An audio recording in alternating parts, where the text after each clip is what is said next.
Paano? Ikaw na ba yung last one? Dito ka. Anong kaso natin? Ano po? Herniated disc po. Second session ko na po. Second session mo?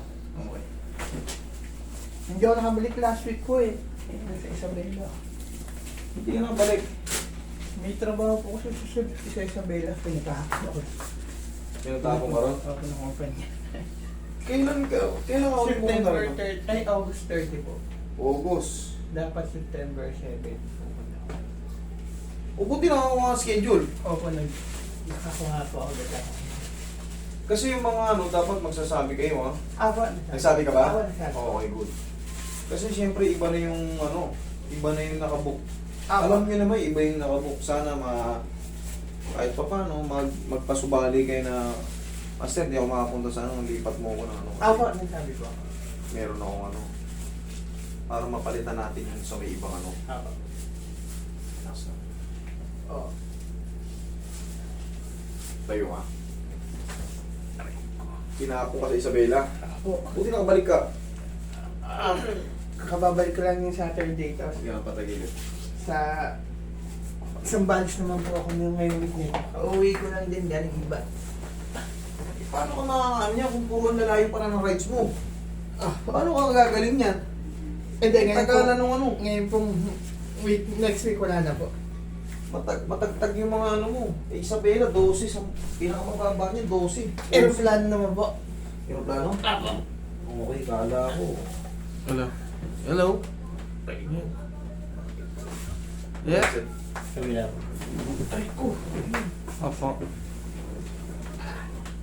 Sir, wala ako din sir. Oo sir, dito ako nga sir. Dito ako sir. Opo sir, kay Master 3M po. Opo. Salamat po. Relax lang. Sakit hindi? Hindi po. Hindi yun parang Sino yun? siguro. JNT? Ano deliver mo? Yung kay Gio. Cancel ko na to. Cancel ka din po. Okay. Tapa Ay, ka. gusto ko ganyan eh. Cancel na din. Ganyan na nga sila ngayon. Hindi sila. Yung malaki mata? Parang yung parang sa elementary dati, may wala na hot foods. Palamig na sa sleep. Ang ginagawa namin, kami nila, si Arvin. Kami naging classmate eh. Taga dyan din sa Balite.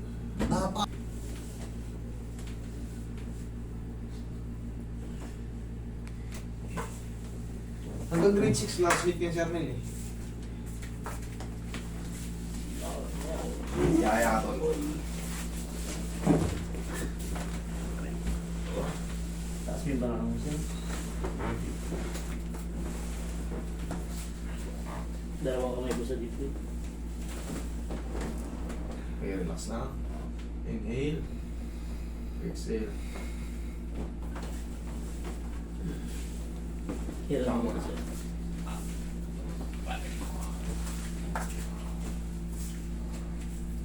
Pahinga. Hindi mo na ako. Pag ginaganon ko, parang nagkikis-kisan yung butang ng mga to. Saan pa sa tuhod? Hindi po, sa likod. Ito. Tingnan mo. Ay, hindi naman. Pag eto po, wala to. Yan. Pag kanan, Nagkikiskisan yung buto. Tagilid ka. Yung sa akin.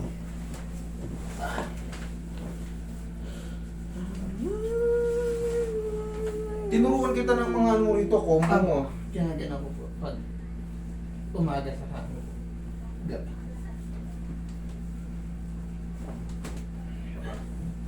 Yun!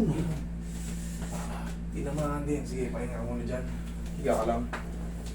Yan. Yan, relax mo lang muna.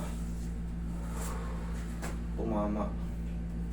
Nag-aano po kasi. Yun talaga yung ano po. Yung unang session ko dito, yung paggabi, yung pag-uwi ko yung gabi, ginagano. Nawala siya. Pero nabalik po eh. In out. Alam mo ba ibig sabihin ng herniated? Ako, yung tinuro niyo po. Oo. Yan o. Kaya bumabalik. Bawal, dapat nakakapahinga ka muna eh. Kita mo yung mga biyahe mo. Ayan o, herniated disc. Putok talaga siya. Pero maghihiram naman po siya. Paghihiram naman, ninipis na siya. Kailangan lang makapahinga ka, idol. Giging ganito. Mm. Mawawala na yung mga ganito, ganyan. Ninipis na siya, pero panatag na. Kasi sa loob nito, hindi kita sa image, may mga ganyan yan. Ayan o, panoorin mo to. Ayan o. Ayan o. May mga spinal nerves siya na naiipit. Ayan o. Kada vertebrae, kabilaan niya may mga tinatawag na spinal nerve. Yun ang naiipit. Okay? Sana makapahinga ka muna, idol. Apo, last na ako naman ngayon man. Okay. Sige, akat mo to. May konti pa rin, master. Konti pa? Apo, talaga nag-aano. Hayaan mo lang, sumingaw muna siya. Apo. Sige. Pagtatayo, tagilid muna. Yan. Kaya kumuha. Tapos, idol, every morning pagising mo ha. Ay, apo. Tingnan mo, marunong ba? Tingnan mo, marunong ba? Kabila. Yun, ganun lang. Pagising mo. Tapos aplosan mo na ako para hindi ka na bumalik-balik dito. Para makagraduate ka kagad. Ha? Apo, apo. Ang bata mo pa eh, nabubugbog lang eh, nagkaroon ka kagad ng herniated. Isa yan sa pinakamakirot. Oo nga po. Isa yan sa pinakamakirot. Pag sa morning talaga, sobrang kirot na inom lang po ng painkiller. Ganun na lang. Hindi, kahit wag ganun, pau. Mas safe yung mga pain reliever na external. Kasi pain reliever. Sige. Salamat, master. Salamat. Thank you po.